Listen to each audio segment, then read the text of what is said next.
Welcome to the Gas Maintenance video. My name is Dale Malashik of Gas USA Incorporated, the importer of this bike into the USA. I'd like to thank you for making Gas your choice of bike for your riding needs. This is your video owner's manual for all Gas Trials and Pampera models. You're watching five-time USA Trials champion Geoff Aaron riding his new TXT 280. Also following are scenes of expert champ Mark Manico and former 1992 World Champion and 1999 USA Champion Tommy Avila from Finland. This video was made at the home of Rising Sun Imports, who is a Gas parts importer for the USA. Shortly, Jim Snell will review the changes and improvements in the 2000 models. Because the setup and system maintenance of the various model years is essentially the same, we have used in this video most of the information from previous versions of our maintenance videos. All Gas motorcycles purchased new through Gas USA or any of its dealers carry a 3-month warranty from the date of purchase. This warranty covers manufacturing faults and defective materials, and these items will be replaced free of charge if submitted to any authorized Gas dealer for inspection. This warranty is void if the motorcycle is repaired by other than the authorized dealer, or when used for racing or rental, or when operated in a non-approved manner as determined by Gas USA.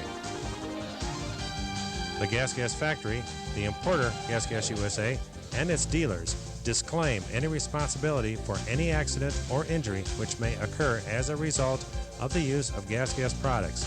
The purchaser and or operator of the motorcycle is entirely responsible for the liability, injury, and or damage which may result from any accident involving this product. Always take a few minutes to check over your bike, as this is very important. Most problems start from something coming loose or being neglected. And thanks again for buying a Gas.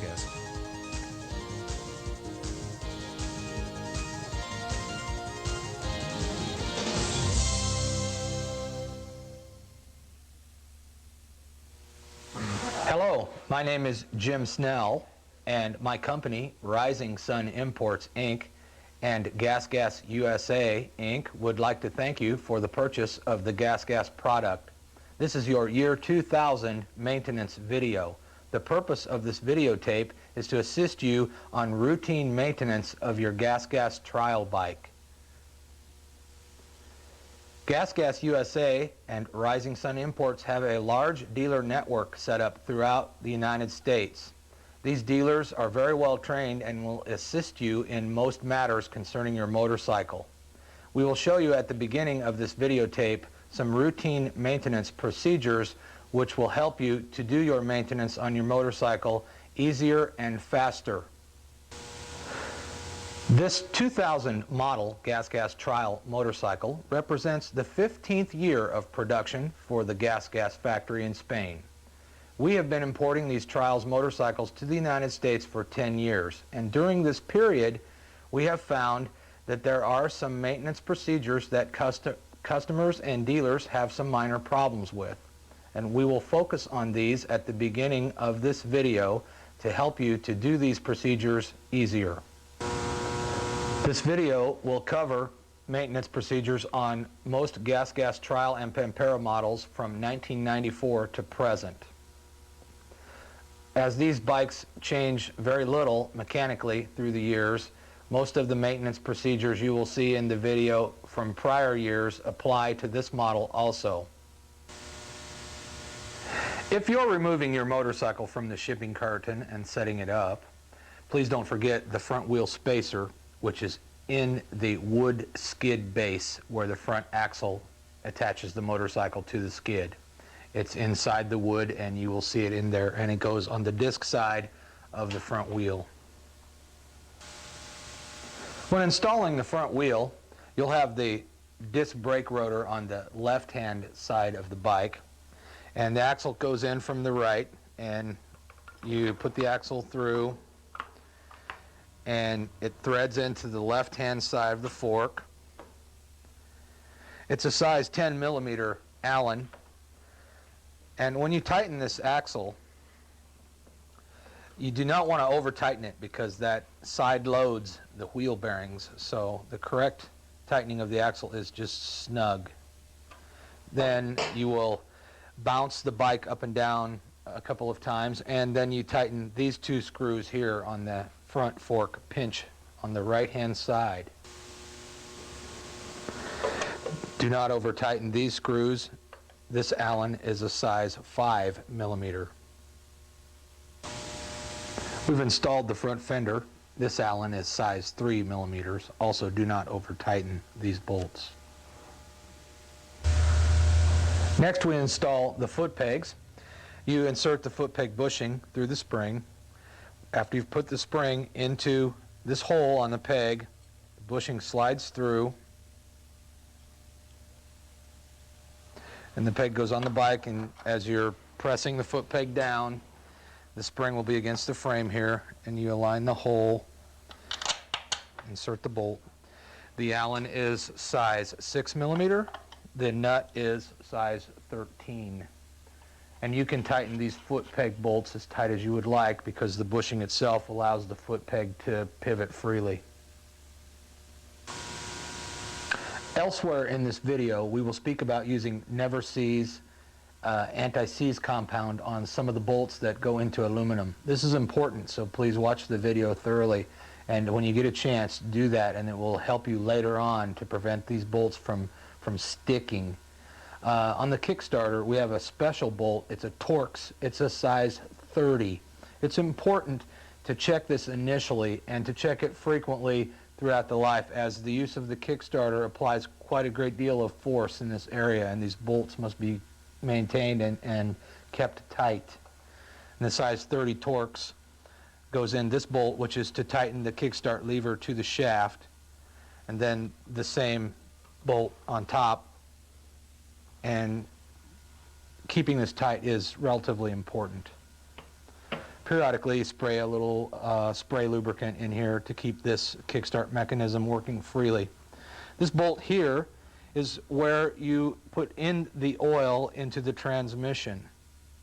And the oil level is checked on the sight window, which is on the side of the case here. The bikes are delivered without oil because of shipping requirements. If it's been set up by your dealer, it probably has the oil in it. If you're setting it up yourself, be certain to install 650 cc's of 5W30 or 10W40 normal automotive motor oil. Please don't use a synthetic motor oil in the transmission, as it may cause the clutch to drag slightly. Another oil that you can use in your transmission clutch is Dexron 3. For the year 2000, we now have a drain plug on the cooling system, this being the lowest point in the system. You can remove this Phillips screw, and you can catch the water antifreeze mixture as it's draining out of the bike. It would be necessary to also have the radiator cap removed from the top of the radiator. For the year 2000, we have a new redesigned air box, and to service the air filter, you will remove the two screws on the air box lid, and the lid removes, and the filter is there. Very similar to the filter you'll see elsewhere in the video. It's important when your bike is brand new and you're first setting it up to look inside your air box and make sure there's no manufacturing debris of any kind. If you wish to remove your air box to do this procedure, anytime you would put the air box back on, one hint is that you take an X-Acto knife and you cut a little bit out of the interior of this hose just to dull this edge, and this allows this rubber hose to slide onto the carburetor a lot easier.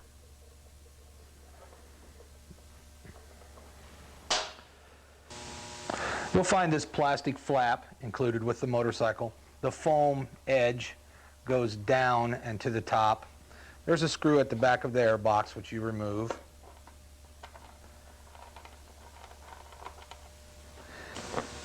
It goes in that hole. The flap goes on the air box.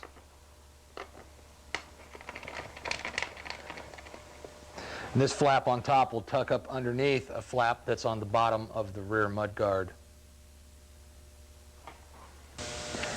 To install the rear mudguard or fender, we must remove these 4 Allen bolts.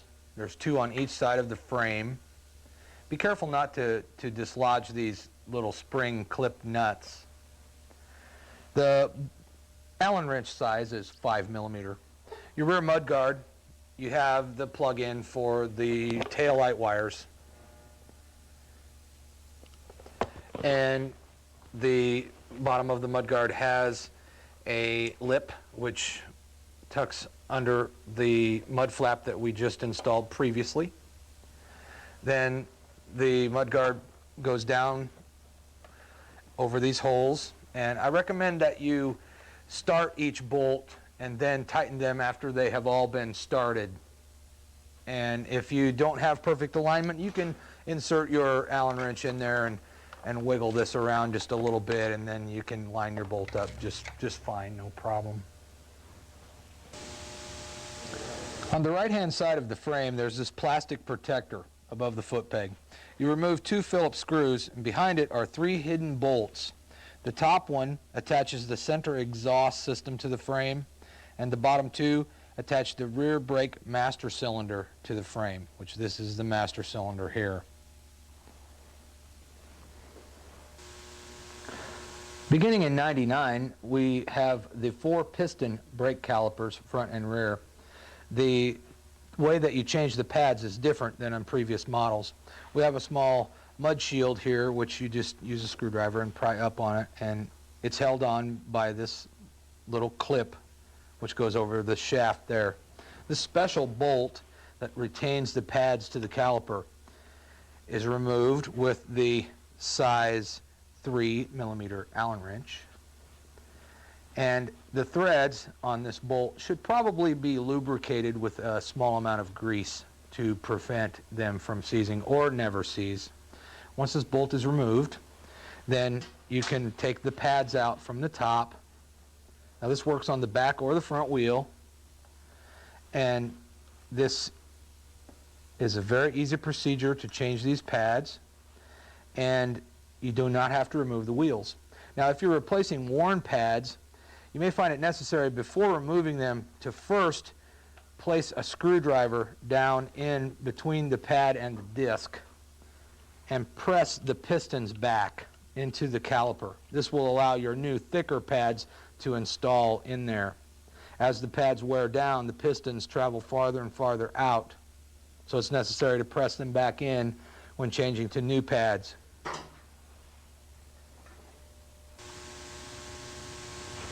Do not over-tighten this bolt.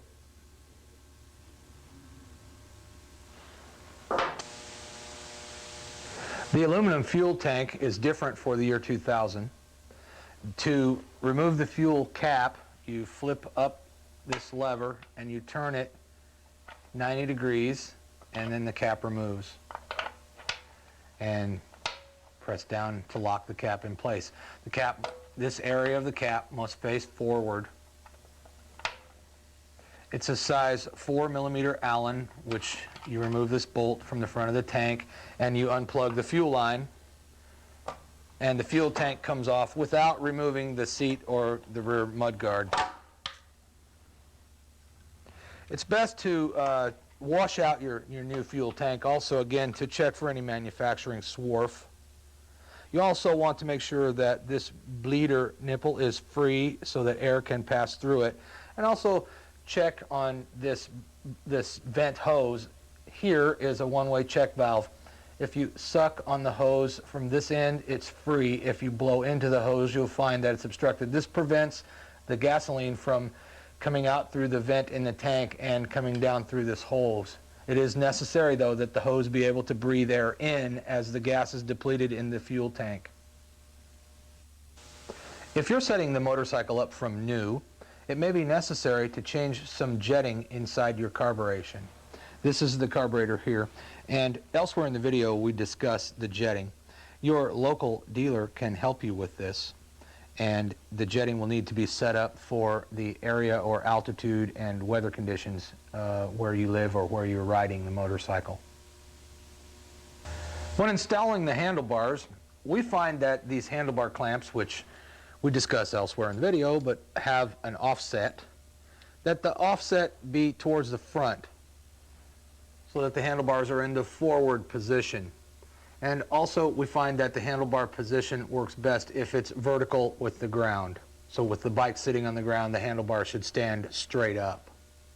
The crossbar on the handlebar will basically overlap the top of this bolt, be in the same plane as the top of this bolt. The hydraulic fluid that's installed in your hydraulic clutch and your front and rear brake systems by the Gas factory in Spain is .4. You can also use .5. It's available from auto parts stores nationwide and even at the department stores in the automotive department.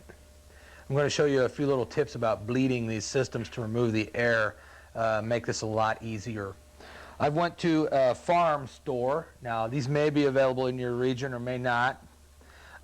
Here in Indiana, we buy these at the farm store. It is a veterinarian syringe. On the end here where the needle goes, I've installed a rubber hose. Now you'll draw the .4 or 5 fluid up into the syringe from the fluid container, and this way you can inject under pressure the fluid into the system. This works much better than the pumping of the lever or the pedal. This is very quick and very easy. On the rear brake, the way to bleed it we find best is to remove the inlet fluid hose, which this comes from the reservoir, so this is not under pressure. So I pinch it off with hemostats and remove it. Then I plug into this nipple here on the master cylinder with my syringe. Then I open the bleeder nipple on the rear caliper and attach a bleed hose which goes to my small jar. And when I open this, I can inject the fluid in through this nipple here, and the fluid goes through the brake system, fills the caliper, and comes out through the bleeder nipple. Now if you use a clear hose on this end here, you can see when the air bubbles have stopped coming through the hose. And then while still maintaining a constant pressure on the syringe, close the bleeder. Now if you run out of fluid when you're near the end of your travel, keep the wrench on the bleeder and close it. Then you can get more fluid and do the procedure again. Now on the front brake and the clutch, you want to also inject into the front brake caliper on the caliper itself with the cap removed from the master cylinder on the handlebar. You will see the fluid rising up into the reservoir, and be careful because if you're pressing hard on this caliper, on this syringe, the fluid will shoot out of the master cylinder and hit the ceiling. But air naturally wants to rise in the system. So when you're bleeding the clutch or the brakes, when you're pumping with the lever from the handlebar, you're pressing those air bubbles down through that hose. But then when you release that lever to get the next stroke, those air bubbles naturally rise back up again. So you're moving an air bubble back and forth, and you don't really get much done.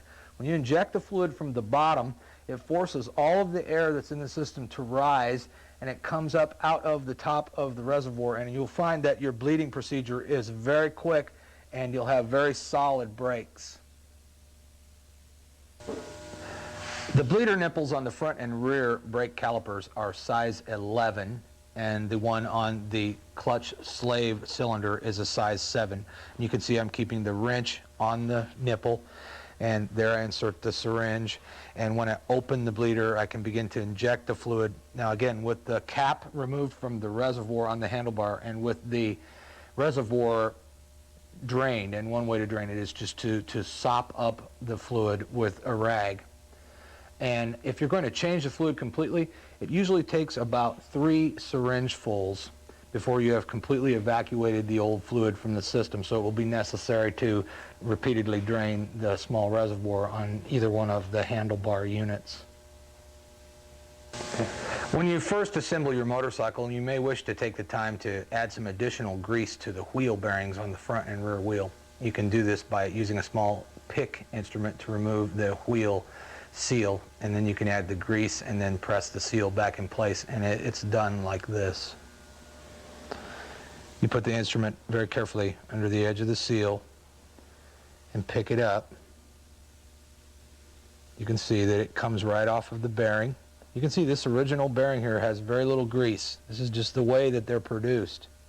So you're filling this area with grease, forcing it down in there, then you put the seal back in, and then take your rag and wipe off what grease oozes out, and you have your bearings super greased. Okay, so we're going to change the back tire. The first thing we've done is removed the valve stem so that the tire has no air in it. Now if you remove the stem, then that allows the tire to flex when you're trying to remove it. So that is necessary. I've placed this wheel on a wood block, and the back of the rim is supported under the block. This prevents damage to the sprocket or disc on the ground. Now some of you may have a nice bead pinching tool which takes the bead loose from the rim.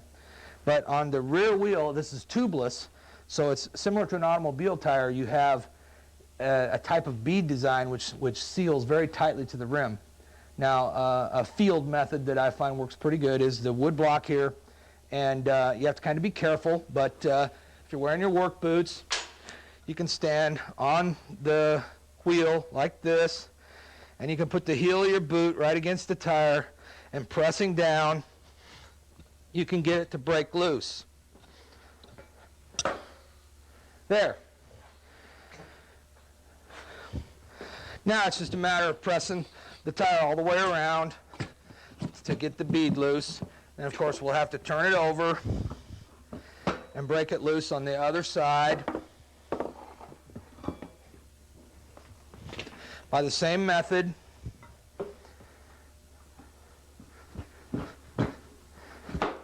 There.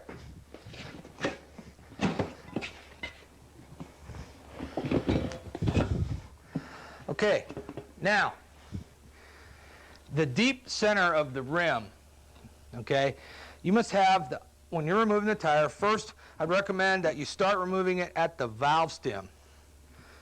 You have to have the bead on the opposite side up into this deep part of the rim.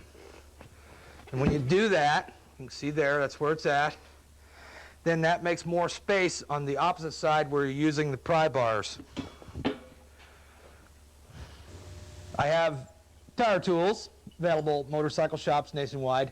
I have water and dish soap, about a 50-50 mixture. It's very slimy. I'm going to go ahead and soap up this tire a little. Makes removal and installation a lot easier. And so with the hooked end of the tire tool, I'm putting it in here. You have to be careful not to nick the sealing band that's inside this rim. Okay, now I'm again making certain that the tire is inside the deep part of the rim on the opposite. And then I've started it. Okay. You can actually put your tool under the sprocket. And then it's very easy to dismount the tire. At this point, it comes right off. And repeat for the other side, and then the tire is removed from the rim. Always, you have to remove both sides of the tire off of one side of the rim. Now, these performance trials tires, when you're reinflating them from a flat or if you made a repair, sometimes it's difficult to get them to seat. I'll show you a little trick with a bicycle inner tube. Okay, so the bead won't seat. This tire won't take air. There's too much of a gap, okay? This is the problem with the rear tires when you're remounting them. So I've lubricated the tire all the way around. I have, from the local discount store, a bicycle tube, size 20-inch. I've inflated it with just enough air that it becomes its natural shape. Don't worry about the valve stem. You just put it there, and you put this inner tube in here like this. Always the lubricant is very important. Okay, I have it completely tucked in all the way around, and I'm just going to add my air, and the tire is going to seal. Sometimes it takes a couple of tries. There we go. And the tube begins to pop out, and then we can pull the tube loose as we're doing it.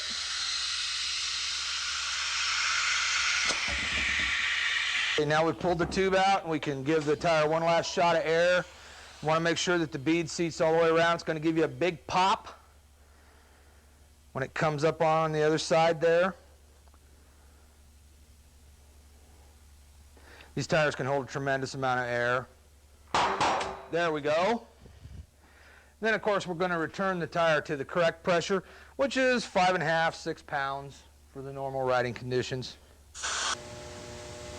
If you should puncture your tubeless rear tire, you will find at the discount stores nationwide in the automobile department or from your auto parts store a tire plug kit consisting of the little tool which you insert in the puncture, and then you have these plugs. They're very sticky, and you put the plug on this tool and you just insert it. If it's a thorn or nail puncture, you just insert it in the puncture itself, and then you trim off the excess plug that sticks out of the puncture and put more air in, and you're fixed. On the front tire, it has a conventional inner tube like a bicycle, so it would be necessary to replace the inner tube or to patch it. Also, you would have to be certain that you had removed the thorn or nail from the tire carcass so that your new tube was not damaged. The way that your rear wheel retains the air inside the tire is through a sealing band. This prevents the air from leaking around the spokes. The sealing band here installs with the same soapy water method. It's just virtually impossible to install it dry.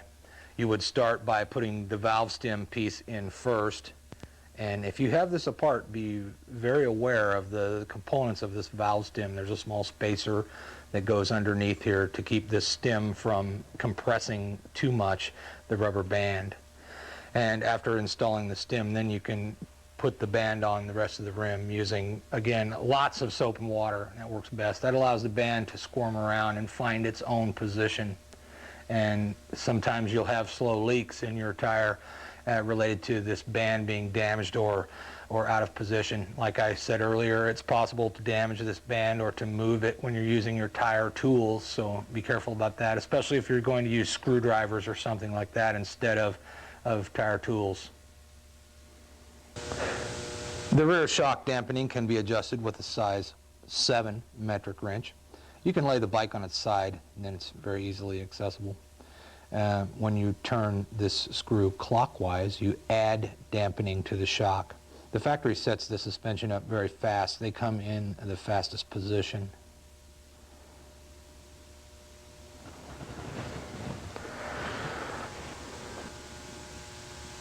On the top of the front suspension fork legs, you'll find little adjuster knobs for dampening. The one marked E, which is extension, is the dampening adjustment for when the fork is snapping outward. This slows down or speeds up the outer travel of the fork leg. The one marked C, which is compression, is the one that affects the dampening when the fork is traveling upward. And the plus on the little knob means you're adding dampening or slowing down that action. Minus means you're making it quicker. When you're removing or installing the rear wheel or making a chain adjustment, you may find this elsewhere in the video, but we wanted to show you a little trick. We need the adjustment to be where this rubber tensioner block almost touches the swing arm. Now, when you're looking at these cams, there's marks on them, but I find the best way is just to look at the bike from the rear, and when you're standing behind it, you can see very plainly that both of the cams are in the same position.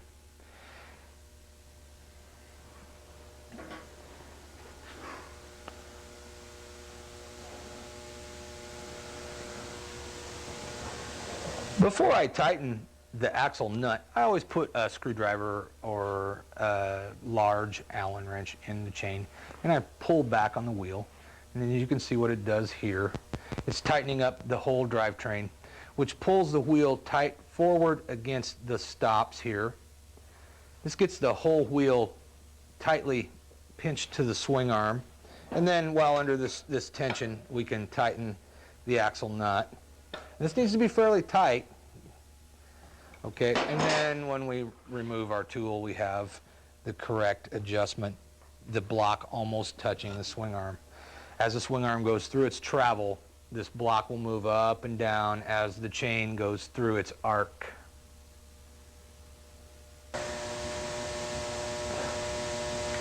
You may wish to remove the electrical wiring harness for the lights. This can be a difficult procedure. It's probably best just to leave the wiring loom alone, but if you want to remove it, there's two different ways you can do it. Number one would be just to cut off the part that goes back to the tail light and to the rear brake light switch, etc. But if you're going to do that, you would need to decide whether you want to retain the electricity from the pickup for the speedometer drive, which is on the rear wheel. You must separate those wires from the main loom if you wish to retain the usage of the speedometer. Here you will see the back part of the wiring loom. This being the wires for the rear brake light switch, which is by the rear brake pedal. This is the tail light wires. This is the wires for the speedometer. So it will be necessary to use an X-Acto knife and to open up this wiring loom entirely to separate the speedometer wires. At which point then you can cut away the other wires up here in this area. I'll show you about cutting off the wiring loom. It's probably best, after I've got one for an example here, I've opened it with the knife, have the wires. When you're cutting off some wires and taping them up and setting them aside, it's best to cut them in series like this, so that if you cut them directly across, then it's possible that when you tape them up, you'll have a short there. But if you cut them like this, then when you tape them, they won't come in contact with each other. And then thoroughly electrical tape this area and put it somewhere where it's out of the way so it doesn't get against the exhaust or the chassis anywhere. If you wish to remove the large light switch from the handlebars and install an accessory ground type kill button, the kill button wire from the switch to this plug-in is the wire that's green with a black stripe. It exits this plug-in as black, and the ultimate destination of the kill button wire is the ignition control advanced module, or black box. Has this type of a plug-in.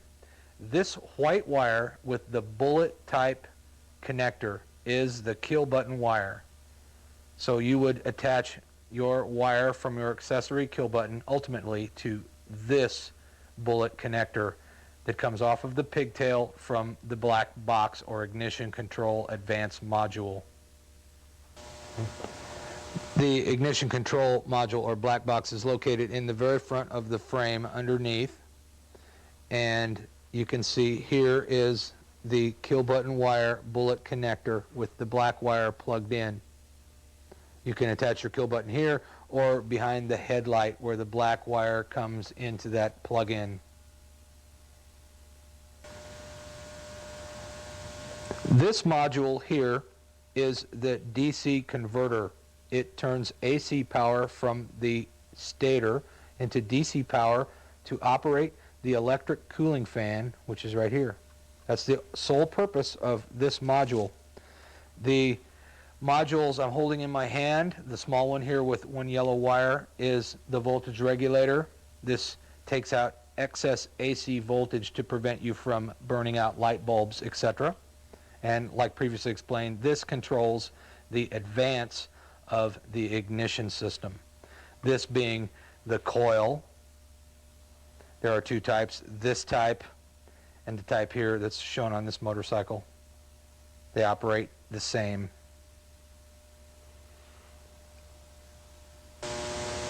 Okay, so you want to remove the whole light wiring harness. Put a number plate on the front. You want to use this bike only for competition. This is when we have to really pay attention. You have to think about this and follow our steps carefully. If you don't feel competent to do this, please don't attempt it. But it's really not too difficult if you're aware of what you're doing and you pay attention to the details. We'll look down here. I've taken the knife and opened the loom. This is the part from the tail lights. On this bike, I'm going to eliminate the speedometer and everything, so I haven't had to separate it like I explained earlier. Okay, this red is your main AC power in the motorcycle. Here, this pigtail coming up with a light blue, a dark blue, and a yellow is your AC and your ignition coming from the stator. This wire comes up the frame, up by the side of the radiator from down on the magneto on the side of the engine. This being your AC power in. This is AC power going in to this big connection. This red wire here that goes in here with this little blue one, you can see is going down to the thermostatic switch on the fan. It's necessary that that be kept in the system. You need power to this switch, and then the power goes through the switch and comes back to the little converter and makes the DC power to make the fan run. Then we have over here the voltage regulator. It has the yellow wire there. This one also needs to be retained. So here we have the power in, power to the thermostat, power to the regulator. The rest of this is going out to the lights. This one that goes to red and blue, similar to the thermostat, is the horn that you've disconnected earlier. So we're just going to snip away from this connector the red wires that are going to the horn and out into the wiring loom. Now here we have our kill button wire, so we have our little bullet connector we talked about earlier, so we're just going to pull it loose. There we have the whole light wiring loom removed, and with one very simple little cut. Now we will very carefully, as this is AC live power, we will tape this really good with some electrical tape, and then we'll plug in our accessory kill button here on this bullet connector that we spoke about previously, and that's it. That's all there is to it for the year 2000. Very simple. You may notice the Hebo stickers on your bike. Hebo is a company owned by GasGas. It's the largest distributor of trials-related accessories in the world. Many of the little products on your GasGas are made by Hebo, or in Spanish, Ebo. You can look at Hebo products at your dealer with the catalog, or you can see Hebo products on the World Wide Web at hebousa.com. You'll find that the foot pegs on your bike are a Hebo product, the handlebars, the brake calipers, and brake pads. Hebo manufactures all types of clothing for trials, trial boots, gloves, helmets, helmet cleaner, bar end plugs, protectors for heat on your exhaust, tool bags, bags for equipment, bags for boots, excellent coats, waterproof coats with removable sleeves. There's a full product line with the GasGas name for your motorcycle available through your GasGas Hebo dealer.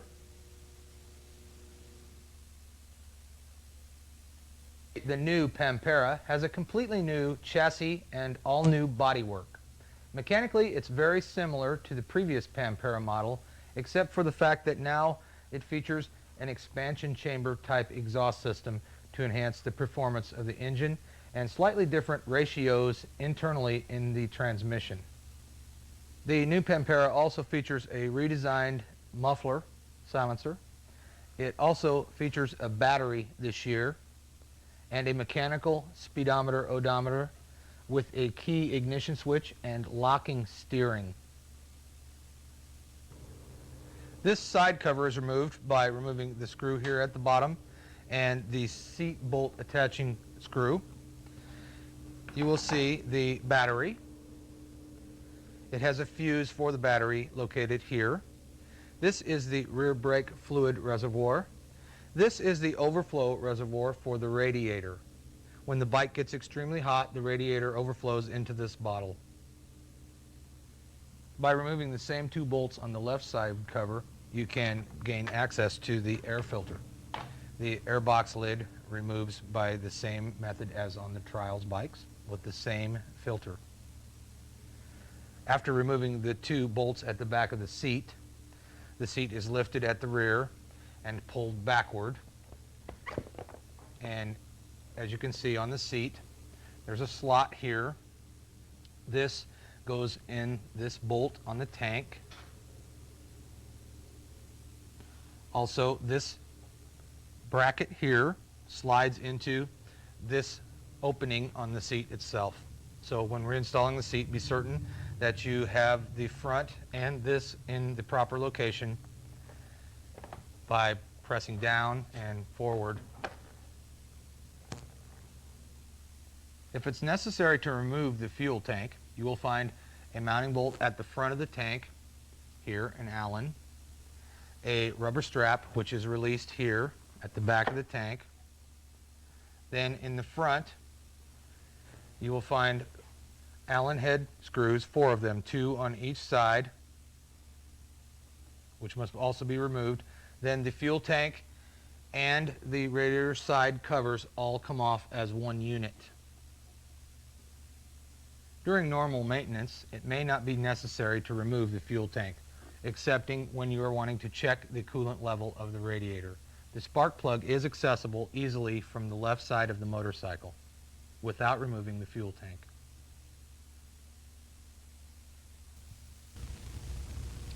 After removing the cardboard wrapping from your shipping carton, you will find your new gas anchored to the wood pallet. The front axle inserts through a wood block on the pallet, and you will find inside that wood block your front axle spacer. You'll find the handlebars and front brake packaged like this, the foot pegs and the fenders and the front wheel. Attached to the inside of the cardboard shipping carton, you will find these 3 booklets. This is the owner's manual.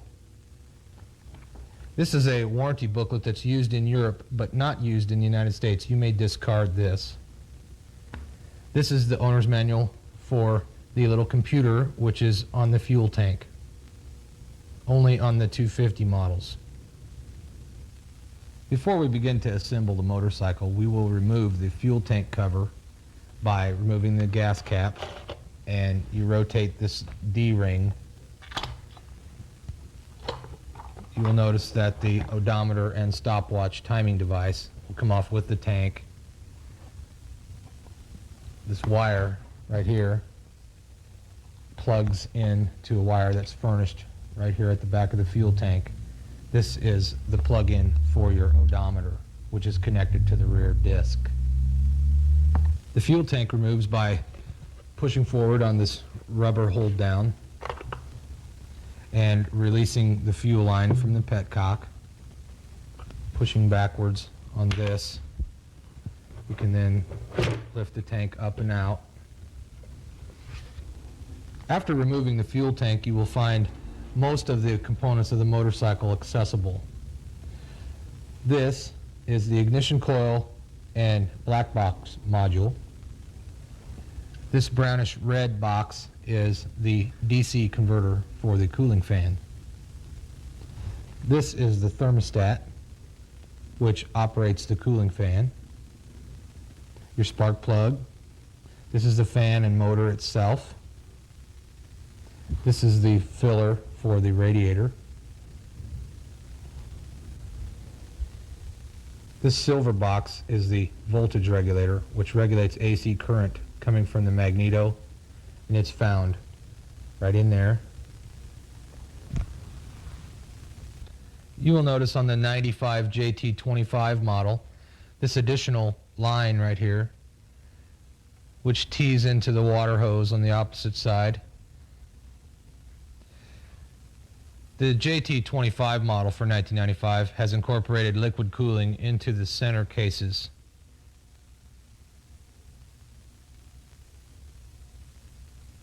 You will also notice on the 95 JT25 this small electrical pickup and this small magnet.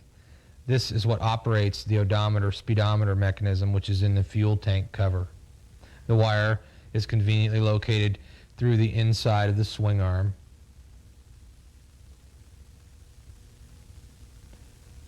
This is the new banana-shaped swing arm. It has a much more accessible linkage area. You can now work on all of the linkage bolts.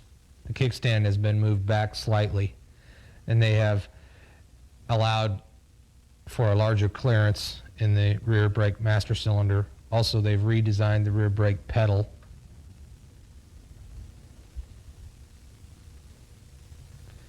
Also on the 95 bikes, you will find an oil level sight glass. This tells you if you have the proper amount of oil in your transmission and clutch. This was formerly the spot where you filled the oil. Now you fill the oil here.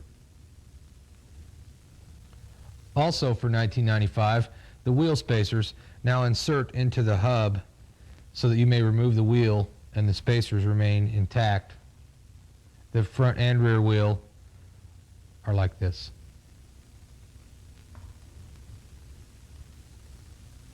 Also for 1995, they have redesigned the chain tensioner and added a much more rugged tensioner block.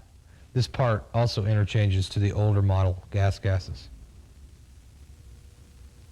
We recommend that before you attempt to assemble the motorcycle, that you grease the upper and lower steering head bearings, for the simple reason that when the motorcycle is disassembled, when you first remove it from the crate, it's very easy to take apart this and thoroughly grease it.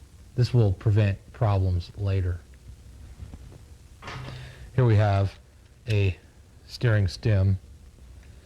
This small bolt must be loosened to release this nut, which unthreads from the steering stem shaft. And then after loosening the two front pinch bolts, you can lift the entire top of the steering stem off.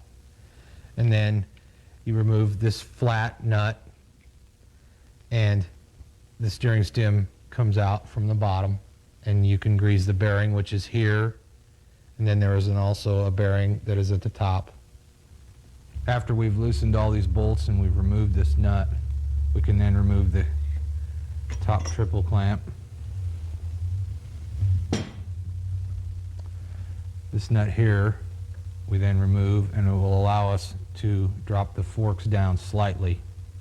You may find that you can just loosen this nut to the top of the threads, and it allows the fork just to drop down enough where the bottom bearing can be greased without the removal of the entire assembly.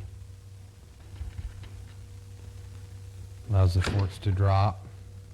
There's the lower bearing. As you can see, it's greased from the factory.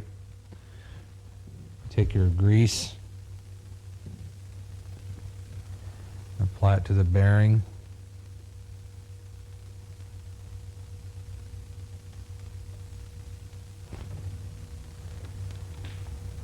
There's the top one.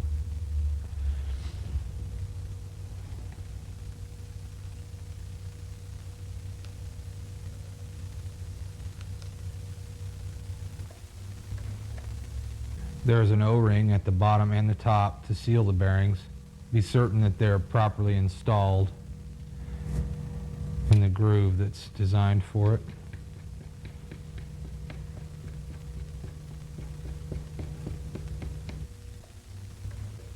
When reinstalling this nut, it should just be tightened by hand.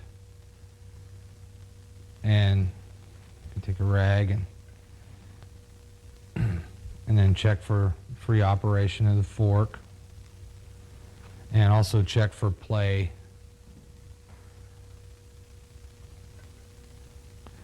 This should not be over tightened. You want the forks to move freely. Before we reassemble the forks, we recommend that an anti-seize lubricant be applied to the threads. This will guarantee that the aluminum nut does not seize to the steel shaft.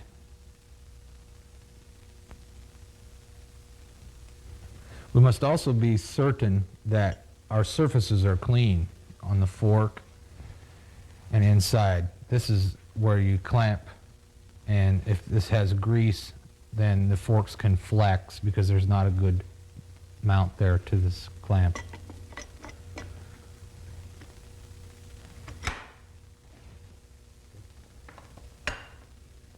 We want this nut to be very tight.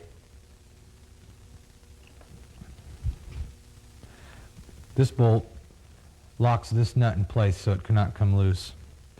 Any bolts that you're going to install into an aluminum part should have never seize applied to them, as steel bolts have a tendency to seize into aluminum. We will also never seize the triple clamp bolts.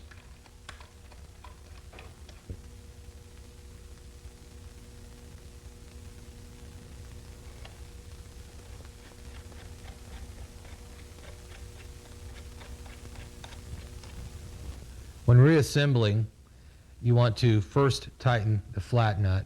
Do not over tighten this. You want your steering to move freely, but it must be tight enough so that there is no play in the bearings. Then you tighten the top nut. Then you tighten this jam bolt.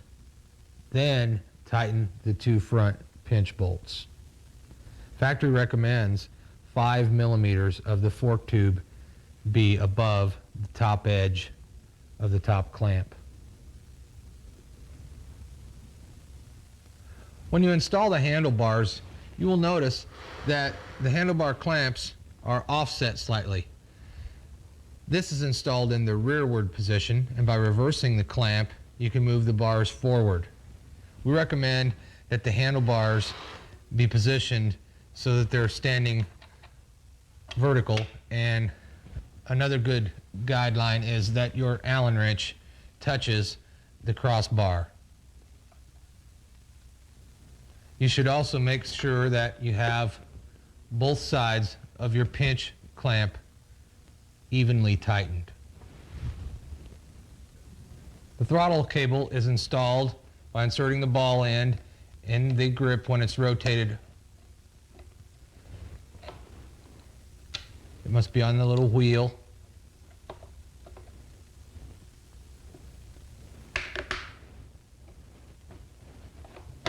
Check for free operation and that there's very little play. The clutch and brake master cylinder are very similar in design. You will find a small screw here. This screw adjusts the lever position. Then you'll find a jam nut which uses a size 10 millimeter wrench and a small Allen.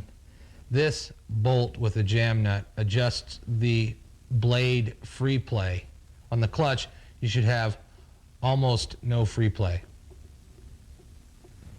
And on the brake, you should have about 10 millimeters of free play.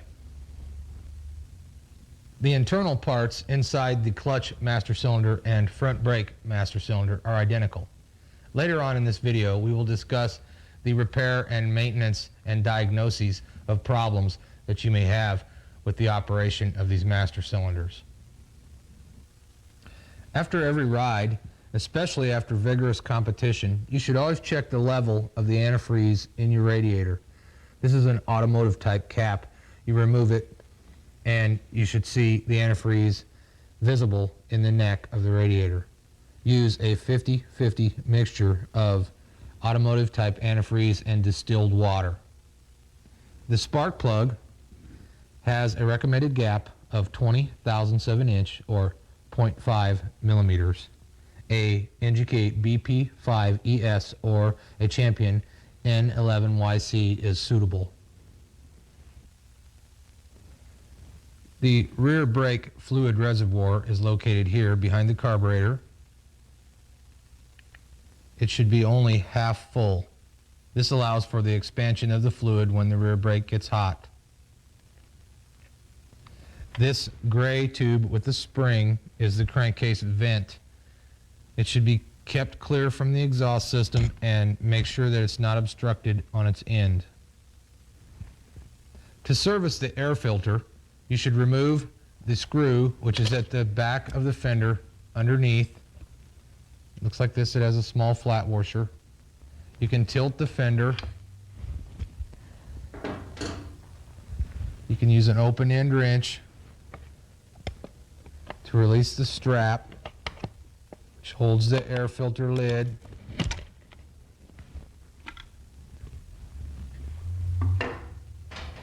This is the filter element. It's greased with filter oil from the factory. When you attempt to clean this filter, do not use gasoline or any other volatile solvents, as it may possibly dissolve the glue which holds the filter together. Soap and water is recommended. Let the filter dry in the air or in the sun and treat it with any quality filter oil designed for foam filter elements. To reinstall the filter, same procedure in reverse. If If you have large hands, it does work better with the wrench to help you to install the O-ring.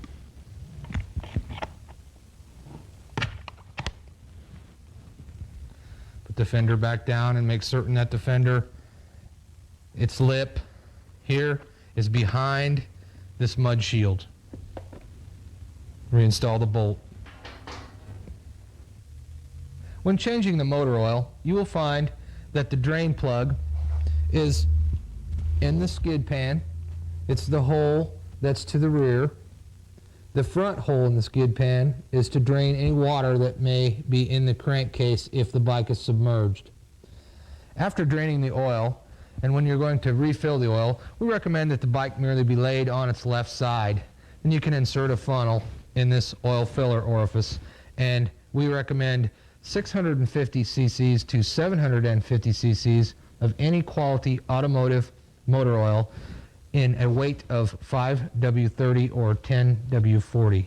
Pennzoil, Quaker State, Kendall, any of those type brands are suitable. Before operating the motorcycle for the first time, you should tighten the spokes. We recommend that you start at the valve stem. This gives you a reference point so that you'll know when you've been all the way around the wheel. The spokes on one side of the wheel and on the opposite side of the wheel differ in length, so therefore their tone will be slightly different. But a spoke which is tightened properly should emit a musical tone similar to this. If the spoke is too loose, it will sound dull when you tap on it. Another way to check for loose spokes is to flex them with your hand. The spokes should also be checked again after a period of operation, as they may tend to get loose over a period of time. During the initial setup of the bike, we recommend that you check every nut and bolt on the machine to make sure that they're tight.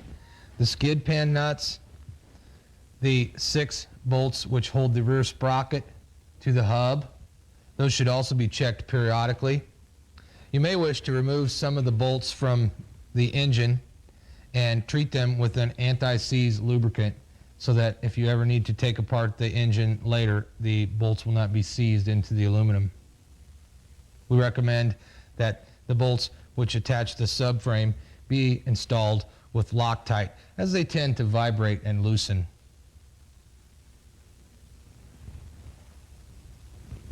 The rear suspension bolts should be checked every time you ride. They must be very tight. This large bolt uses a 17mm wrench. This is a 13mm wrench, and there are also 2 bolts with 13mm nuts at the front of each of the connecting arms on the linkage. You may need to partially disassemble the linkage to gain access to the bolt which is attaching the bottom of the shock absorber to the linkage. This completes our setup portion of the owner's manual video. We will now discuss some of the maintenance of the chassis and engine of your new gas with basic hand tools. Now we will discuss the operation of the AJP brand hydraulic master cylinders for the clutch and the front brake. This is a front brake master cylinder. To take this master cylinder apart for maintenance, you remove it from the bike. You will remove the bolt that the lever blade pivots on and set the blade aside. You may wish to remove the lid and the baffle. You will find this rubber boot, which merely you pull on it, it comes off. It contains a small push rod with a spring. Be careful not to lose these parts. If you have a problem with your master cylinder and you believe maybe that the piston is not working properly, you can remove this rubber boot from the part and set it aside, reassemble it using these components, and then you can visually inspect this piston for smooth operation. You will find a circlip, which you will need a circlip tool to remove it. The piston, which is spring-loaded, can be easily removed. Inspect the 2 rubber O-rings for damage. You should also inspect this spring, and this spring may need to be replaced periodically as they do tend to become compressed over a long period of time, and this will cause your piston not to return fully to the circlip, which acts as the outermost stop for the piston.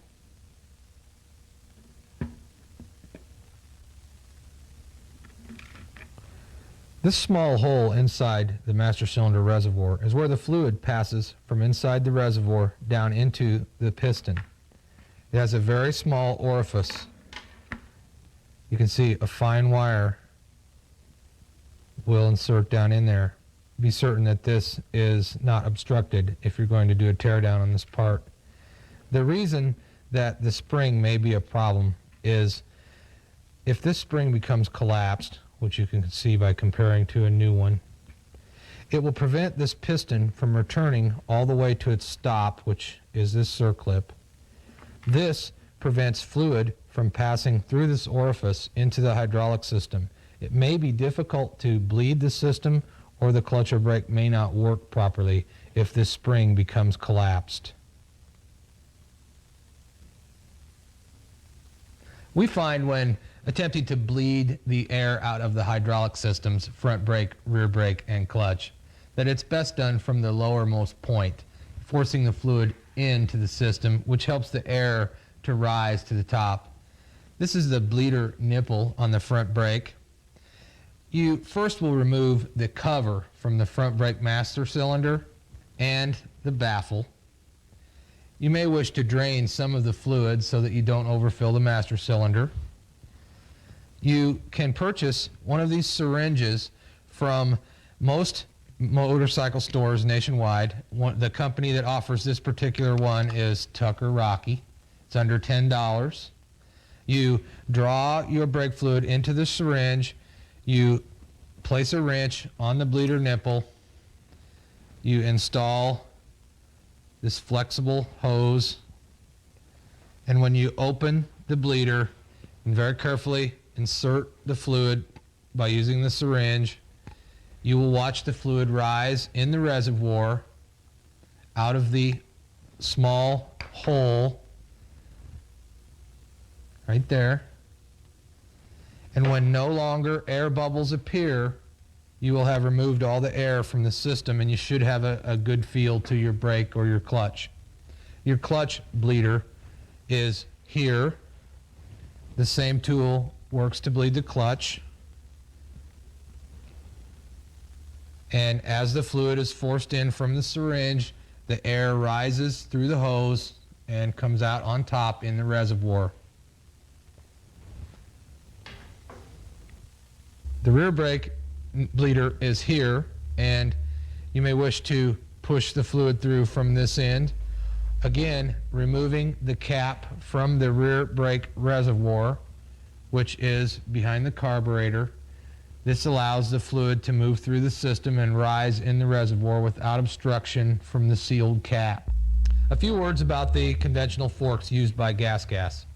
This fork tube, which is the right side, controls the rebound dampening.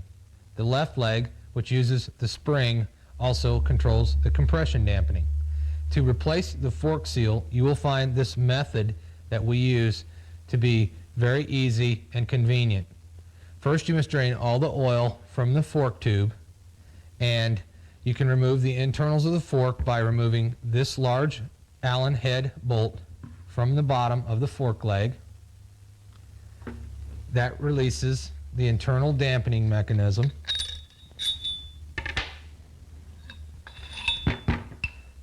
Collapsing the leg fully, and on the left leg, which is the one with the spring, you will remove the spring and also collapsing it fully. You will remove your dust boot, and we recommend that these be replaced also with the seal, as these perform a vital function of keeping the seal free of debris. You will find a small inside snap ring, which you can remove with a small screwdriver.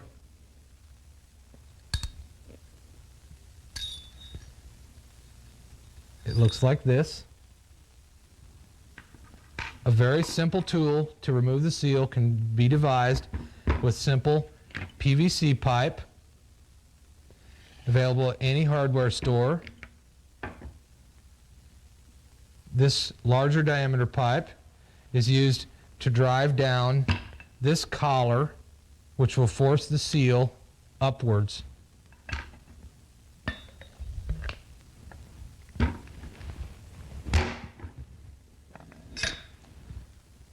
There's your seal. You can remove it right like that. We recommend that you use the old seal as a buffer between the new seal. When you want to reinstall your new part, you pull on this collar to reset it. You'll feel it snap into place. Then take a screwdriver, very lightly, pry apart this clamp and raise it so that it is flush with the collar. Install a bolt and nut to clamp it in position. This prevents the collar from sliding back down when you're installing the new seal. Very lightly tighten that. With your new seal, place it on. And with a smaller portion of PVC pipe, which you may have to have slightly turned down, there are other methods to do this, but this seems to be the best that we've found. You can see that it fits inside the collar and drives the seal back in place. It may need to be tapped with a rubber mallet. Okay, once you've driven the seal into position, reinstall your circlip. Be very careful when you're working with tools around your chrome fork leg. You would not want to scratch it, which would cause your new seal to rapidly wear. Being certain that your circlip is installed all the way down into its groove. There. Reinstall your new dust boot. Get one edge underneath, get it started. You can work it around. Okay. Remove your bolt and nut.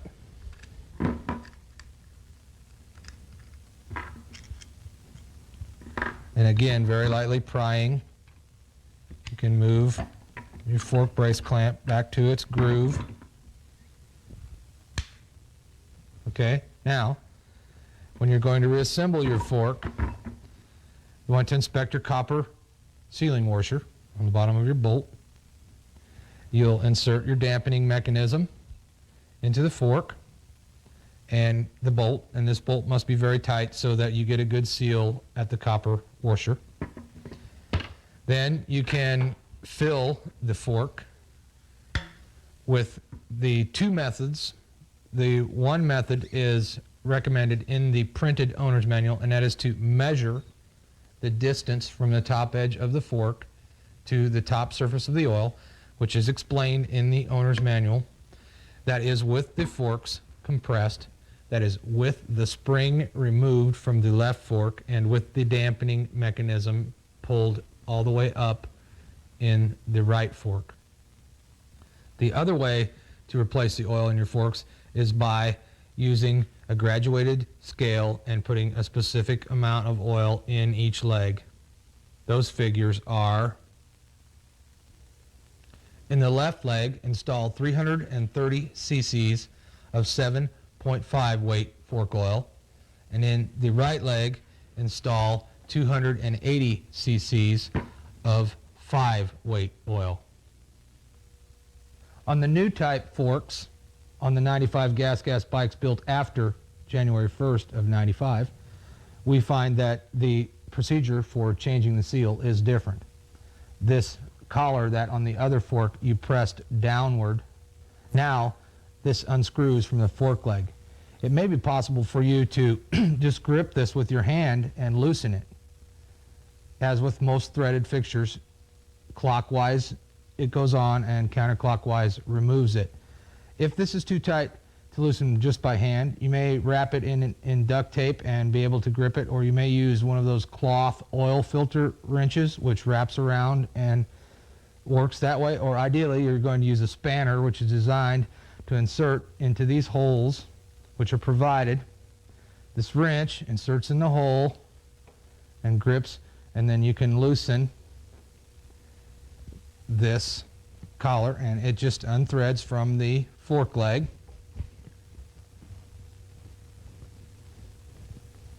It has an O-ring up inside it, so there's no need for any sealant.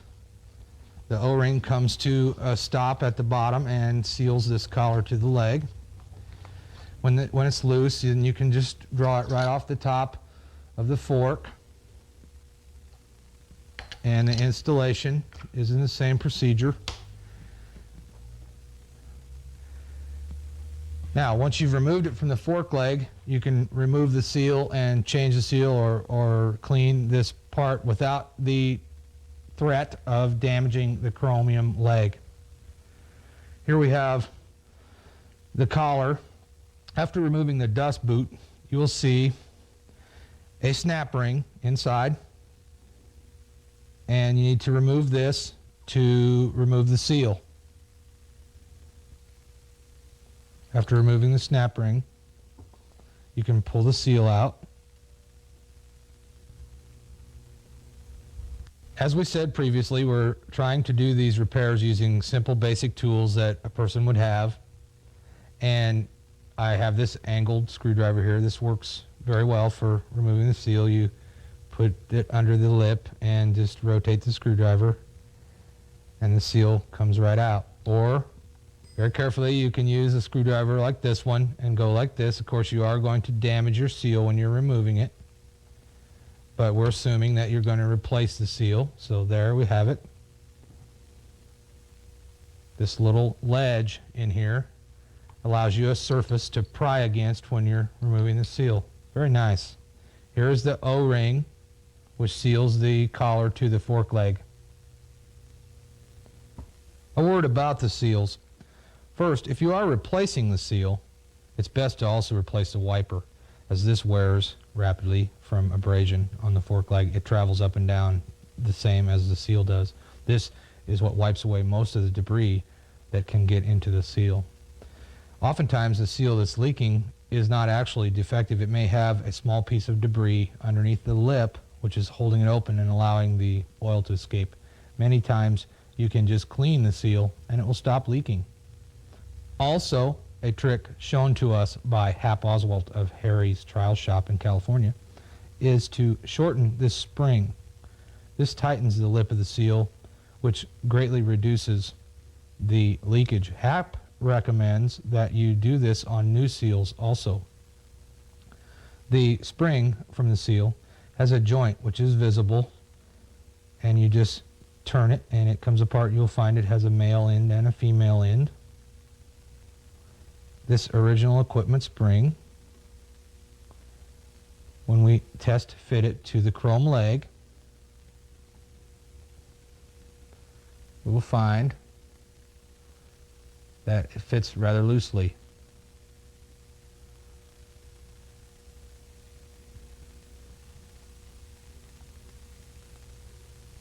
We will remove 1/2 to 3/4 of an inch from this spring,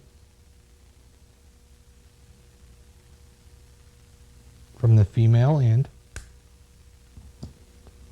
Then to reassemble the spring, you must first rotate slightly reversed, join the two ends so that the spring has a nice even appearance when it's joined back together. We'll find now that this spring fits rather tightly to the chrome leg.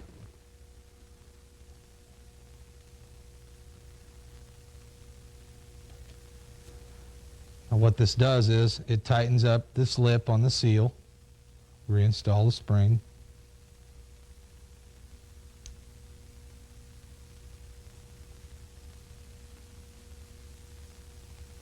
And if you use a magnifying glass, you can inspect these lips, and if you see any damage at all on the seal wiping lips, then the seal must be replaced. GasGas has designed these new forks so that they're serviceable by almost anyone without any special tools, so that you no longer have to send the forks away or have them serviced by a professional. Another way to remove the spring to tighten the seal spring is, it is possible to remove the spring with a pick by just reaching down and never removing the seal from its collar. Getting a hold of it like that and just pull the spring up out of there. It's more difficult to reinstall it, but it is possible. And you shorten it and then you can put the spring back in. It is a little tricky, but it saves removing the seal, maybe taking the risk of damaging it trying to pry it out. In addition to the compression dampening adjustment, the new forks also use a spring in each of the two legs, where the Paoli conventional fork used one spring. To remove the dampening mechanism from either fork leg, you will find on the bottom of the leg an Allen screw. You remove this screw from the bottom of the leg and you unscrew the top cap. The dampening mechanism can be withdrawn from the fork leg as a complete unit. On the bottom, be certain that this aluminum washer stays in position during reassembly. If it's not there, it will be laying in the bottom of the fork leg and needs to be removed so that it will not be improperly installed.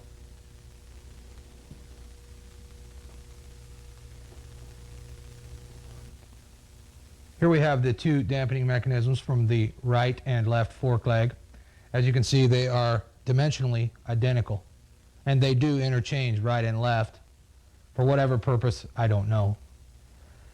One is compression and one is rebound.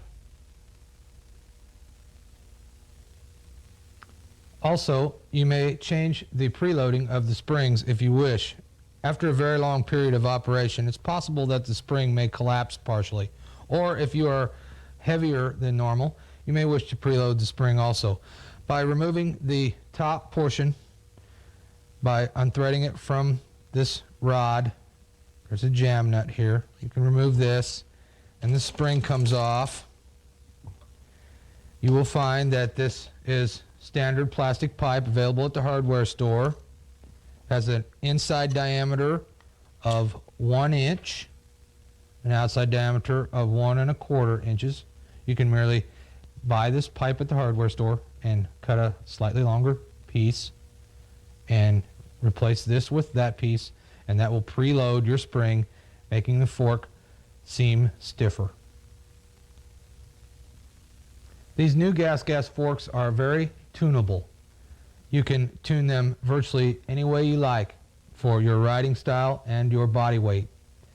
The oil that is required and recommended by the factory is 5-weight fork oil and a quantity of 300 cc's each leg. You will find that since all the internal parts of the fork displace the same amount of oil, that each leg will now use an identical amount of oil also. Very easy to remember, a nice even number, 300 cc's, 5-weight. In very hot temperatures, or if you have different riding preferences, you may wish to switch to 7-weight. The oil should be changed in the forks every 3 or 4 months, or more frequently if you ride in extreme conditions. The screw for draining the oil from the bottom of the leg is located directly behind the center hole. Right there, it's a small Phillips screw. If you find any of these smaller Allens are difficult to remove, if you feel that the bolt is not going to loosen with your tool, a method of shocking the bolt with a drift and a hammer is recommended. While using eye protection, you take a drift, this being a bronze drift, and you apply it to the edge of the bolt, lightly tapping with a hammer. This will persuade the bolt to come out.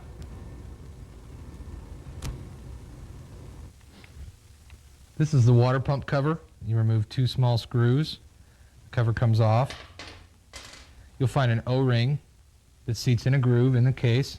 This O-ring is many times reusable. This is the water pump impeller. You must remove this impeller to gain access to the seal. The impeller may loosen just with your fingers, rotating it in a counterclockwise direction. If it doesn't, you may tap it very lightly. The water pump is driven by a plastic gear, so don't force this. If it's stuck, then you may have to remove the clutch cover to remove the impeller, but the vast majority of the time, this impeller comes off with no problem. Behind it, you'll find the water pump seal.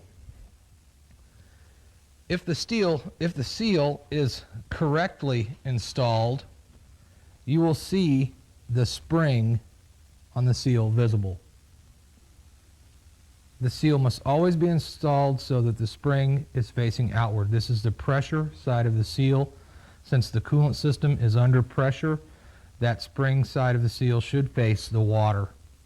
You can take a flat blade screwdriver and put it in like this, and very gently you can pry and you can remove the seal, being careful not to damage the shaft or the case.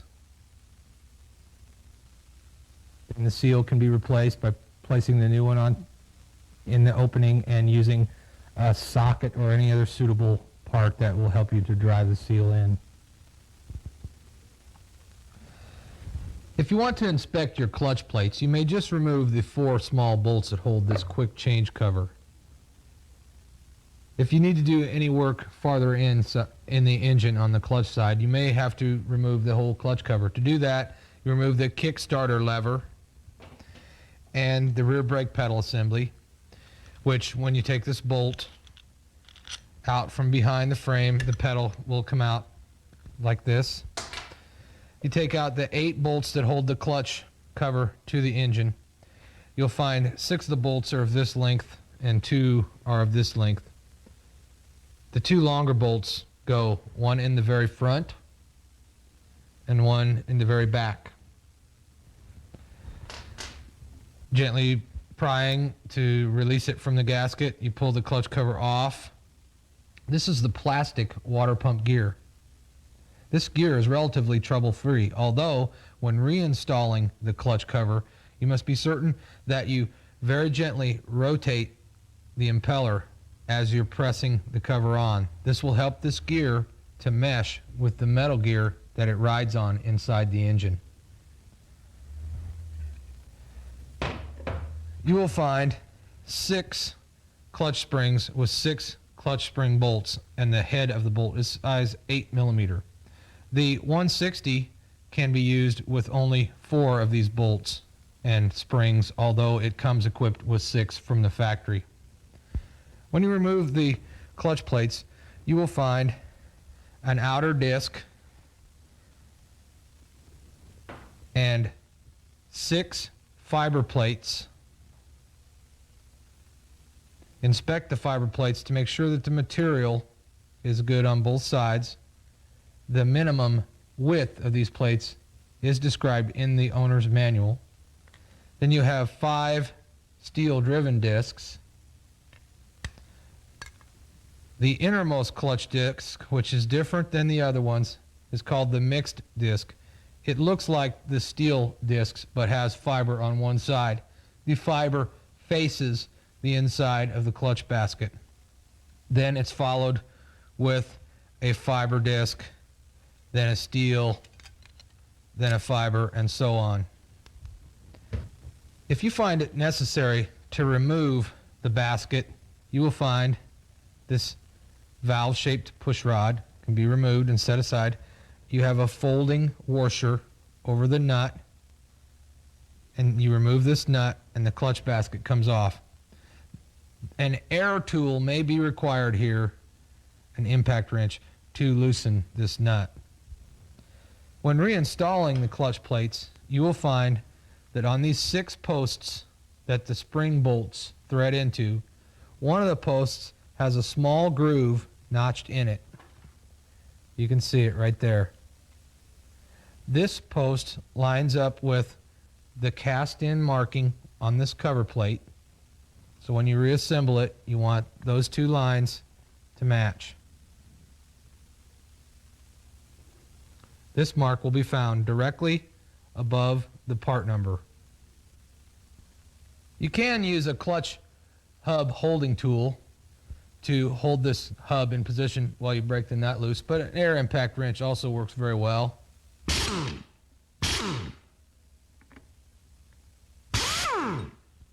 There we have it.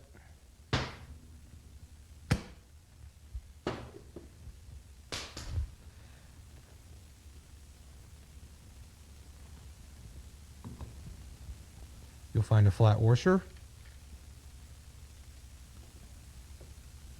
2 needle bearings, and a sleeve.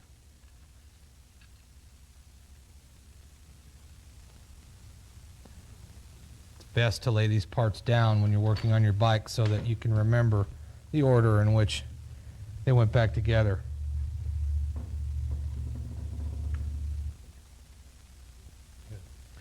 This is the shifting drum. When you operate your shifter lever, this claw mechanism, which is connected to this arm here, and this being your shifting pivot shaft, the claw rotates the drum and puts the bike in the gear.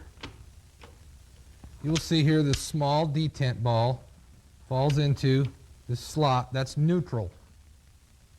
First gear is forward, second, third, so on.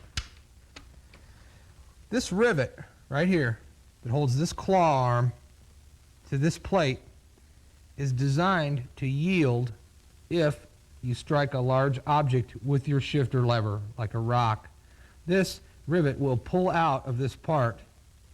Your bike will be temporarily engaged in only the gear you had selected at the time, but this fail-safe, proven part here costs very little to replace and will prevent internal transmission damage if the occasion of your shifter striking an object should happen. To repair a broken shifting claw, you remove the shifter from the opposite side of the engine and you just pull on the shifter shaft and you will see that the claw releases. And you have a spring here. It's on the shaft. All the parts come right out. This is where your shifter attaches on the opposite side of the engine. Now, when disassembling and reassembling this mechanism, be certain that you have looked carefully at the position of the springs so that you can reinstall them correctly. When you put this back together, the spring goes like this. One side on each side of this prong. Then you put the mechanism back together. Put the spring over the post like so. There.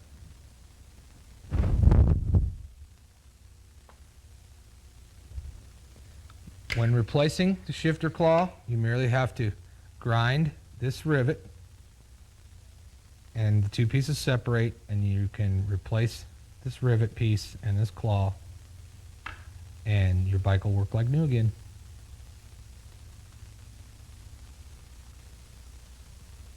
This is a magneto cover. It has 4 identical Allen head screws. After you've removed the screws, you can lift the shifter and remove the cover. Here you'll find the magneto flywheel nut. This also is best removed with an air tool. To check or change the timing of the ignition, you will need a 24mm socket to remove the flywheel nut. Counterclockwise.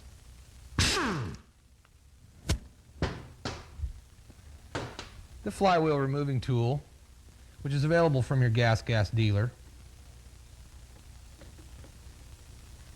threads onto the flywheel.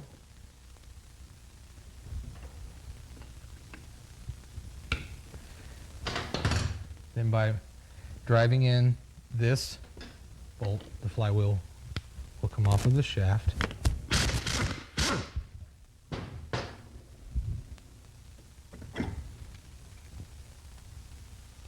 This is the Ducati brand ignition, now used exclusively on the gas. Formerly they used a motoplat. The tool that removes the flywheel on the Ducati ignition is the same as the one that removes the motoplat. As described in the printed owner's manual, this is the timing mark. This is set at the factory. You will see that the mark goes from the stator plate, which is this piece, over onto the engine. If you want to alter the bike's power to make it smoother, you will loosen these 3 Allen bolts, and you will rotate the stator counterclockwise. Okay. When you move the stator plate counterclockwise, you retard your timing. When you move it clockwise, you advance your timing. Retarding the timing slightly will make your bike's engine run smoother. The amount that you can retard it is very slight, maybe only 1 to 2 millimeters of movement away from the line. Advancing the stator plate or rotating it clockwise will increase your bike's power and throttle response. If spark knock or detonation is a problem, especially if you're using just normal pump gas, you may want to slightly retard your timing. If you have advanced your timing and spark knock becomes a problem, you may wish to return it to its original position. To check the factory timing to be certain that it's correct, you will need a dial indicator gauge to insert in the spark plug hole. The factory setting for the timing is 2.7 millimeters before top dead center. You'll find on your flywheel 3 holes. The smaller of the 3, which is 5 millimeter in diameter, and this 5 millimeter hole on the stator plate is where you insert a 5 millimeter diameter rod through this hole into this hole. Then take your reading off your dial indicator gauge, and it should yield a reading of 2.7 millimeters before top dead center. If you need to alter that, you will need to slightly loosen your stator plate bolts. While reading your dial indicator gauge, you can move your flywheel, which moves the stator. Very carefully then remove the flywheel, lock the stator down, recheck your timing, and you're done. The coils on your stator are for operating your lights and generating electricity to power your fan. This box here is the pickup, which fires your spark plug. This assembly is generally not serviceable. If it fails, it usually must be replaced entirely. The Ducati ignition system is extremely reliable and has been used by many different manufacturers for many years. For 1995, Gas has installed a smooth bore tube between the air box and the carburetor. This is after 2 years of testing. Now it is easiest to remove the carburetor by first loosening the 2 carburetor hose clamps and removing 2 bolts from the air box, one here and one on the opposite side down here.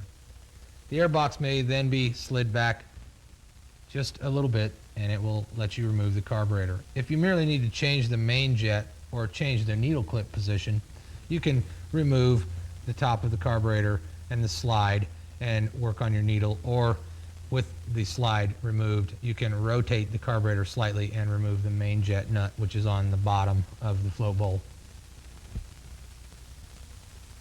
Starting in 1994, Gas switched to a different type of Dell'Orto carburetor. This is a dual float design, 26 millimeter.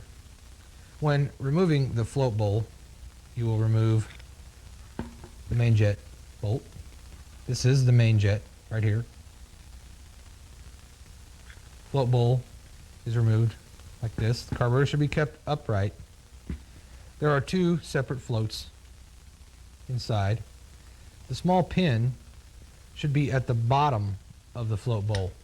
It is possible to assemble the carburetor incorrectly so that the pins are at the top. Be certain that they're on the bottom.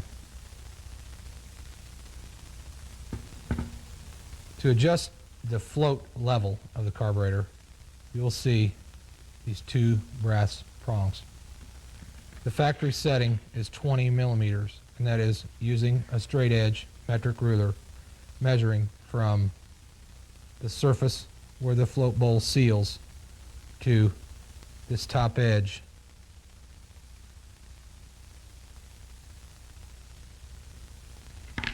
This is your pilot jet. Down inside there is your needle jet.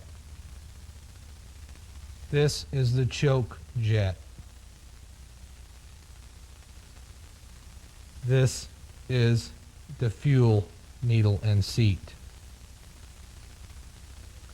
There is a small filter underneath the filler cover on the side of the carburetor where the gas enters. You will find this filter there. It's a disc with a screen. As you can see, there's a slight amount of debris there on this used carburetor. Periodically, this may be needing to be cleaned. It's not necessary to remove it. You can just wash it in there. Be very careful because the screen material is very delicate. You must also be certain that you do not lose the sealing washer, which is on the bolt.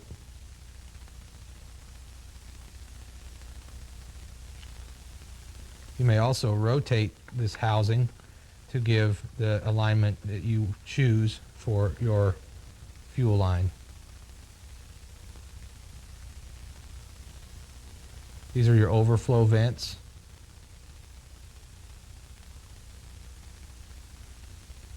This screw sets your idle by turning it clockwise. It raises the slide, which increases the RPM.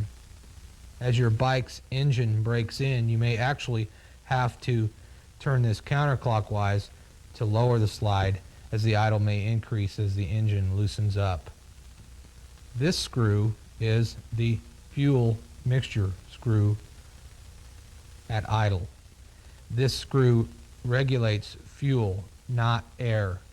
When you turn the screw in, you cut back on fuel, and when you turn it out or counterclockwise, you increase the fuel into the pilot circuit. Standard setting is 3 to 4 turns from the inmost position. Jetting. This is something that you should discuss with your gas dealer. Generally, the main jet is the jet that you will change. When you go to extremely high altitude, you must go to a leaner main jet to offset the lack of air at high altitude. This main jet, which attaches to the bolt which screws into the bottom of the float bowl, is available in many different sizes, and due to thorough testing by Gas USA, your dealer can supply you with the necessary jets to make your bike run properly at any altitude and any atmospheric conditions. The float bowl, again being kept upright, is installed. The main jet bolt threads in. Again, you have a sealing washer. Tighten securely, 14 millimeters. Your needle clip position is also factory set, and it may be altered again if you are riding in high altitude. The factory settings of your carburetor are available from your gas dealer, and again, do not attempt any modifications to jetting without first contacting your dealer to get an idea of the correct jetting procedure.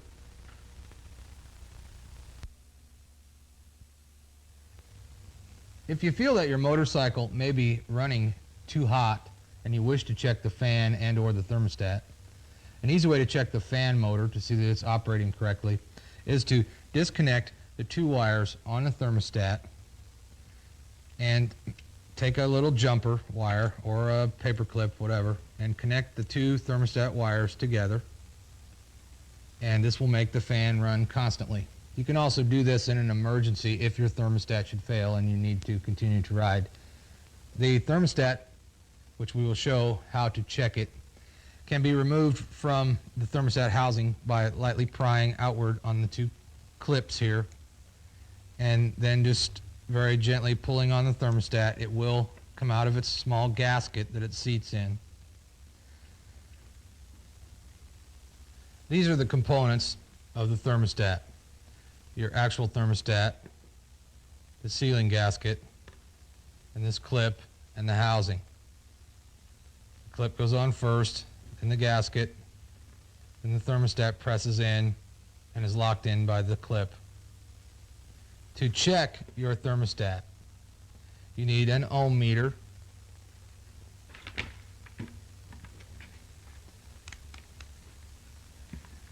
You will see that when the thermostat is cool, there is no circuit. Using a cigarette lighter, you can hold your thermostat with the ohm meter prongs installed and heat the thermostat. You will hear an audible click when the thermostat kicks on.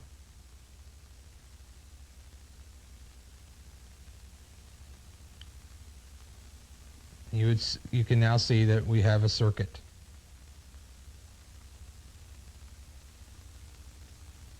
When the thermostat cools, you will also hear an audible click as it returns to its original state.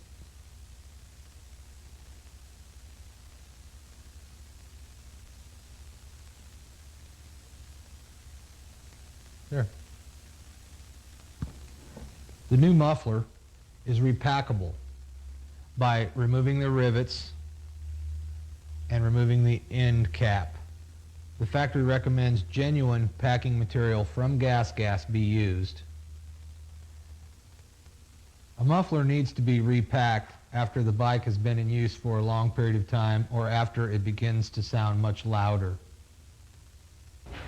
If the muffler has been removed for any reason, inspect the O-ring, replace if damaged, and when reinstalling, a high temperature RTV sealant should be used. This also applies to the juncture of the front pipe to the center pipe. The O-ring is there, and it should be inspected also anytime that the front exhaust pipe is removed. If there's any evidence of leakage, you may find black carbon traces coming out from this joint. It is critical that these joints be sealed because noticeable loss of bottom end power may result if these leak. To remove the cylinder head and or cylinder for maintenance for removing carbon deposits and to replace a piston and or rings, you must first drain the cooling system. And of course removing the radiator cap to allow the air to go in as it's draining. On the 350, you may need to release the radiator hose from the water pump cover and drain the cooling system here. To remove the cylinder and or the cylinder head, you must remove, of course, all of the components that are in the path of your operation. You will remove the front top radiator cover bolt and horn. You will find a small aluminum spacer. After you disconnect the radiator hoses, the radiator will tilt forward and lift upwards. You will notice that the hose clamps on this motorcycle are a spring type, and you can insert a small screwdriver into the clamp, and by prying outward, the clamp will release and you can remove your hoses.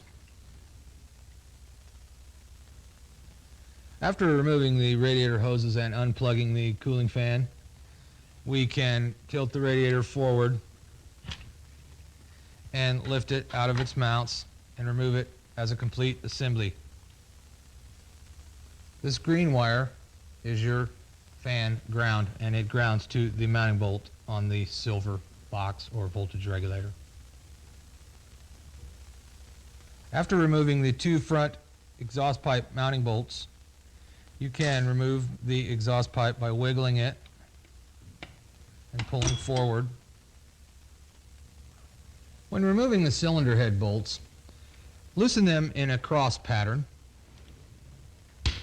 When reinstalling the cylinder head, these bolts should be tightened in a cross pattern also, and they should be tightened to 18 foot-pounds with a torque wrench.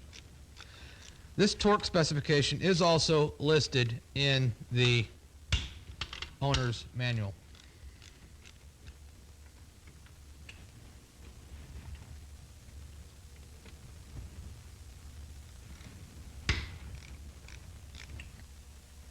Your cylinder head bolts have a small O-ring to seal the bolt to the head. We recommend that you replace these O-rings anytime that you have the cylinder head bolts removed. Also, a light grease or oil should be applied to each O-ring so that it does not catch when it's being reinstalled and torqued. When you remove the cylinder head, you will notice two O-rings. It's possible that these O-rings may be reusable, but we recommend that you replace them. When replacing them, put a light coating of grease on the O-ring. This will help the O-ring to stick in its groove when you're reinstalling the cylinder head. The gas motorcycle is designed for ease of maintenance. You will notice that your cylinder can be removed without removing the engine from the chassis. To remove the cylinder, you must remove the two cylinder stay braces, which attach from the base of the cylinder to the frame on either side. You must, using the Kickstarter, lower the piston to the bottom, and you must disconnect the water hose from the cylinder to the water pump. Once we've removed the 4 cylinder base nuts and the 2 cylinder stays, you can remove the cylinder by very lightly tapping on it to break it loose from the base gasket.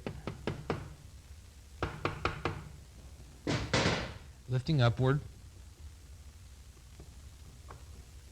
the cylinder comes off very carefully now so as not to damage the piston. You will see that you may have more than one base gasket. This is when the factory assembles the engine to get the correct measurements of the ports. They will use different width gaskets or a combination of gaskets. Very gently we remove the cylinder from the piston. You will turn the cylinder on its side and you can remove it from the frame like that. The cylinder base gaskets are available in different widths, and you can get specifications from your gas dealer to properly measure and set up your cylinder porting depth. This is where the water passes from the cylinder down into your center cases, and this is again only on the 1995 JT25 models. The cylinder base gaskets have a cutaway portion to allow the antifreeze to pass down into the center cases.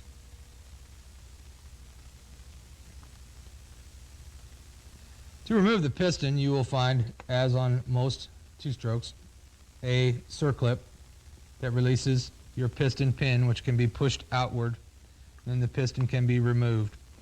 Anytime you're going to be removing circlips or piston parts, you must first take a rag and insert it in the opening for your crankcase, so if your circlip from your piston should drop, it will not fall down into the crankcase where it would be difficult to retrieve. To remove the piston rings, you merely slightly pry the ring apart and you can work it off of the piston like so. The top ring is an L-shaped ring and the bottom ring is a flat ring.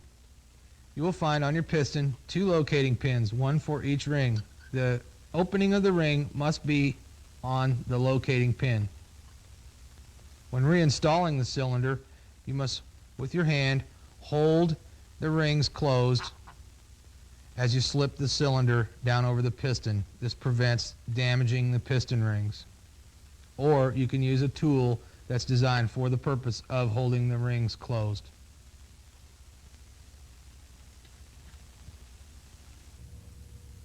The Gas Trials motorcycle uses a Nickel plated cylinder bore. The cylinder cannot be bored, as in some types of motorcycles. Most Trials motorcycles in use today have Nickel or chromium plated cylinder bores. If you need to have the cylinder serviced, we recommend that you see a professional familiar with chromium and or Nickel type cylinders.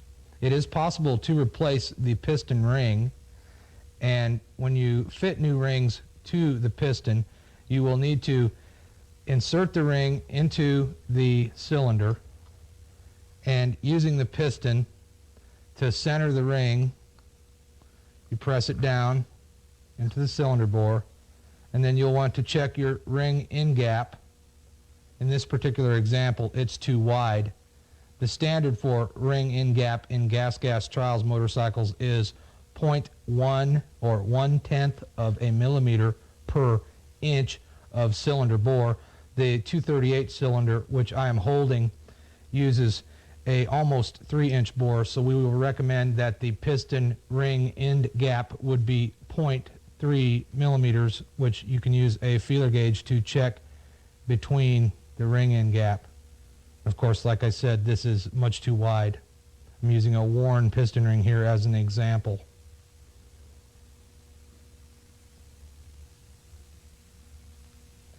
Here we have the 3 engine sizes of Gas Trials motorcycles. This is the GT16, commonly called the 160, available in GT or JT models, depending on the year. Actual displacement, 144 cc's. This is the 238 cc model, or the JT or GT25. This is the 327 cc model, GT or JT 32 or 35. As you can see, there's a wide difference between the diameter of the pistons on the different models. Again, on our ring end gap, we take a tape measure and we measure the distance across the bore, this one being 2 1/4 inches. So at the calculation of 1/10 of a millimeter per inch of bore, we would say that the ring end gap on the 160 would be 0.25 millimeters. And since we have almost exactly a 3-inch bore, we would say 0.3 millimeters. And on the 327, we have a 3 1/4, almost 3 1/2.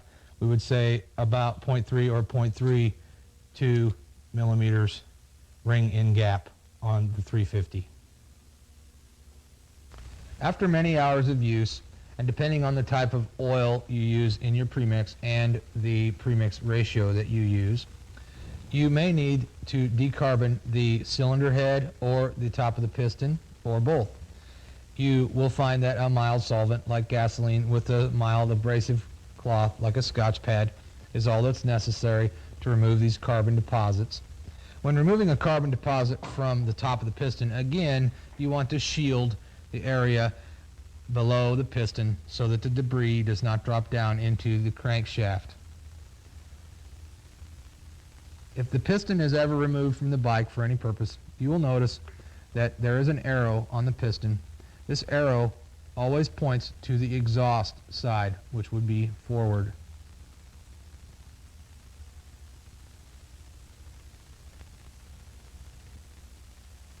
About the premix, the factory owner's booklet recommends a 1.5% premix ratio of any synthetic or synthetic blend oil. That is a 75:1 premix ratio, and you may mix leaner up to 100:1 if you choose. If you mix richer, the oil deposits may build up on your piston and cylinder head and in the exhaust system, causing you to prematurely need to take apart your engine and exhaust system to clean out those deposits. A trials motorcycle, which is operated mostly at low RPMs, does not need as much oil in the gasoline as the racing type two-strokes that you may be familiar with.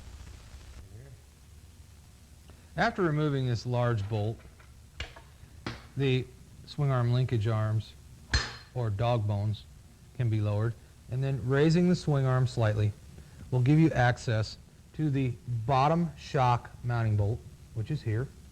This bolt must be very tight. It uses a size 8mm Allen. This bolt here, which is a size 13mm wrench, must also be kept very tight in addition to the large bolt. If you detect any play in your rear suspension linkage, it may be a problem as simple as a loose mounting bolt. For clarity, we have removed the linkage pieces and shock absorber and reassembled them for you to see how the mechanism is assembled. This is the lower shock mounting bolt. Again, an 8mm Allen wrench removes it. This center linkage piece, the two dog bones. This part attaches to the swing arm. It has two cage needle bearings and two oil seals, one on each side, and the 13mm wrench. This is your large suspension pivot bolt and the two dog bones. The 8mm wrench again is used to remove the large suspension pivot bolt.